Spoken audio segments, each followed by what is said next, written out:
मिथिला के महिला कहियो अबला नहीं छले, कहियो शोषण में नहीं छले।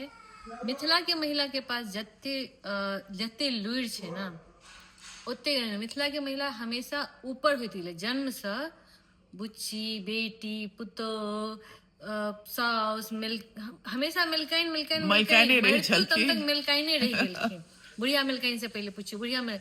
लेकिन मिथिला के पुरुष आई कि बौआ तो छोड़ा तो आई ई नहीं करै छा, ओ नहीं करै छा, खेत पर जो इम्हर कर, दान देखी, ओकरा देखी। और ओ कनी देर ला बड़का मालिक छोटका मालिक के नहीं दै छै। लास्ट में तो पुरुष कहै छै बुढ़वा है, बुढ़वा हमेशा बैसल रहै छै, ओतऽ से बजैत रहै छै, छोड़ दियो बुढ़वा के, कनी चाय दो आई, कनी पानी दो आई।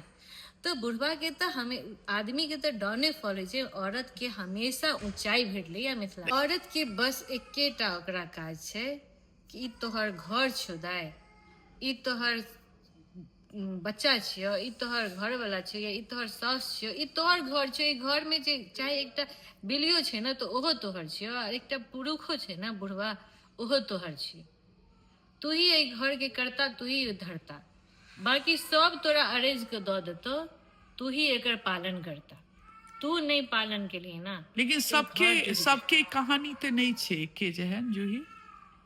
सबके कहानी नहीं छे कि जहन एक घर में कहियो भी एक मिथिला में एखनो एकटा औरत से घर नहीं छे। सब जगह कम से कम दू दियादनी तो छैहे। ज्वाइंट फैमिली छे, एखनो दू भाई, दूटा काकी एनाहिते छथिन। एकटा काकी छोट छथिन, एकटा काकी पैघ छथिन। बड़की काकी के बेसी लुरि छनि, छोटकी काकी कम छै। कतौ छोटकी काकी के बेसी लुरि छनि, बड़की काकी इम्हरे उम्र में रहि जाइ छथिन। एहन बैलेंस हर जगह छै।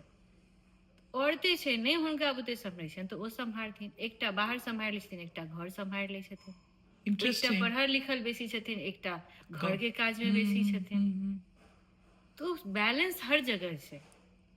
तो मिथिला के औरत कहियो हमरा हिसाबे तो कहियो कम नहीं छे। हम जते भी देखलिए ना मिथिला के औरत कहियो कम नहीं छले। मिथिला के औरत जते महिला जते लुरि कतो हम कोनो दुनिया में कोनो महिला एहन नहीं छथिन। कियो हेथिन कोनो ऑफिस के वाइस प्रेसिडेंट बहुत बढ़िया काज करैत हथिन, आई ग्रेजुएट कियो घरो संभालै छथिन, बाहरो करै छथिन। लेकिन जे लुरि मिथिला के महिला में छै ना ओ हम कतो नहीं देखने छी। तो अहाँ संतुष्ट छियै हम अपन संतुष्ट सबके छी एज इन मैथिल, जे स्थान ये, एज आवर रीति रिवाज, as our culture, as our root. I am very much proud of my Maithil. हम मैथिल छी और हम ई गर्व से कहै छी। हम सागे भात खाई छी लेकिन हम मैथिल छी। तो कोनो बेसी परिवर्तन के आवश्यकता नहीं कोनो छै। परिवर्तन के जरूरत नहीं, बेसी नहीं, किछो परिवर्तन के जरूरत नहीं छै। परिवर्तन अहाँ के चाहिए, अहाँ अपना में आनि लिअ। से सही बात कहलिए। अहाँ के परिवर्तन चाहिए, अहाँ अपना में कऽ लिअ। सेहो नीक बात। धन्यवाद जूही।